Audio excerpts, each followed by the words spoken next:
The drama surrounding Disney's Snow White remake reached a fever pitch when Gal Gadot finally broke her silence about co-star Rachel Zegler's off-screen behavior, confirming what many fans and insiders had suspected all along.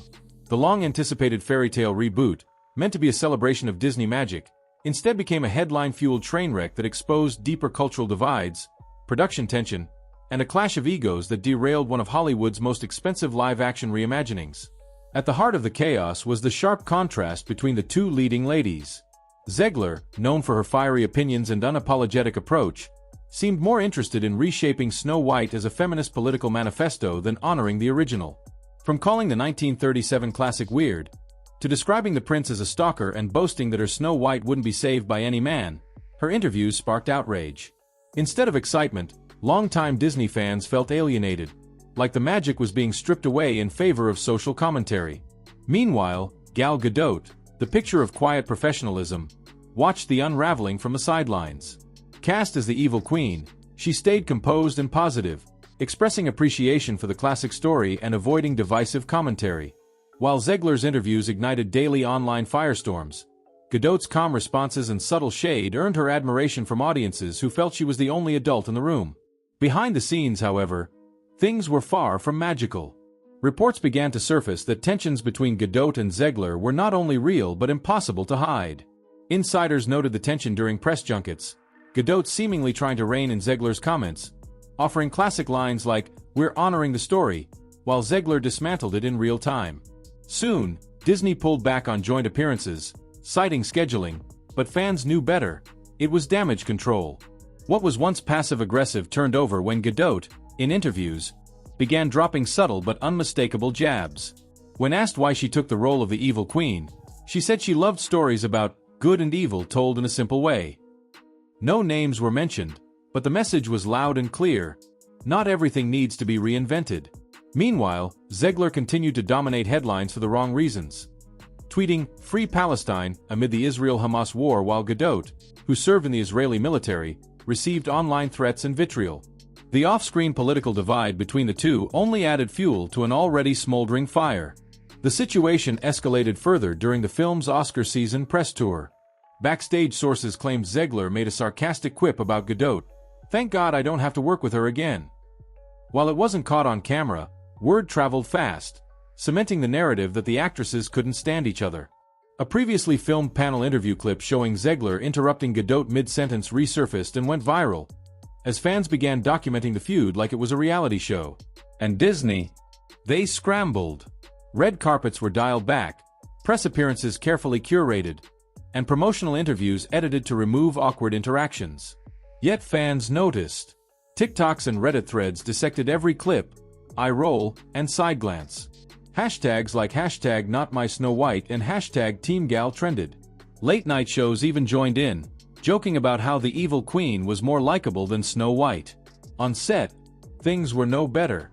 Crew members described a toxic atmosphere. Zegler and Gadot allegedly didn't speak unless they had to, often using assistants to communicate. Rumors circulated that stunt scenes had to be filmed separately, and some of Gadot's final shots were edited in post-production to avoid filming with Zegler altogether. One production assistant likened it to shooting two different films simultaneously. The chemistry between the leads was non-existent, and it showed. Security was increased for Gadot after threats linked to political fallout. Tensions between the actresses spilled into the broader team. Crew members reportedly requested schedule changes to avoid working with both stars at once. Disney tried to save face with cheerful press kits and behind-the-scenes featurettes, but it was too late. The cracks had become too obvious to hide. And then came the film's release. Expectations were sky-high, but the box office told a different story. The film bombed. Critics were unkind, calling it tonally disjointed, awkwardly political, and emotionally flat. Early test screenings had hinted at a problem, but the final numbers were brutal. An expected $100+ million loss. Suddenly, what had once been celebrity gossip became a major financial disaster. In the aftermath, blame began circulating fast. Industry analysts, fans, and even those close to the production pointed fingers at Zegler. A particularly explosive moment came when the son of producer Mark Platt publicly criticized Zegler's attitude and her role in the film's failure. His statement confirmed what fans already suspected, that Zegler's dismissive tone and antagonistic comments had alienated the core audience Disney was depending on. Gadot, meanwhile, said nothing.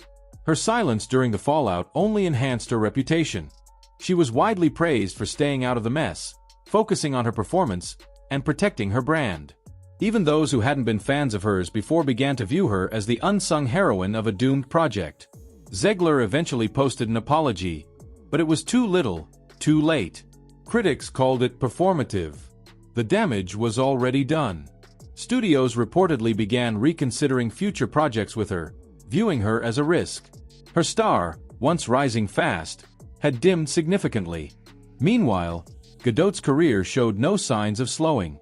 Rumors emerged that she was being considered for other major roles, particularly those requiring strong, regal energy, a nod to her composed handling of the Snow White chaos.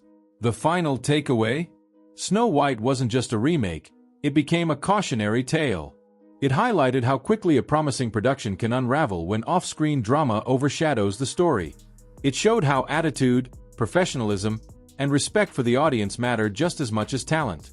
In the age of social media, every interview is a potential landmine, and how stars handle pressure often determines how they emerge from the fire. In the end, Gal Gadot walked away with her reputation intact, praised for her poise and professionalism. Rachel Zegler was left dealing with a fallout that extended beyond a box office bomb. It was a personal and professional reckoning. And as for Snow White? Instead of being remembered as a magical reboot, it's now known more for its behind-the-scenes chaos than anything that happened on screen. What do you think about this behind-the-scenes fallout between Gal Gadot and Rachel Zegler? Do you think Zegler deserves the criticism, or is the reaction unfair? Drop your thoughts in the comments below.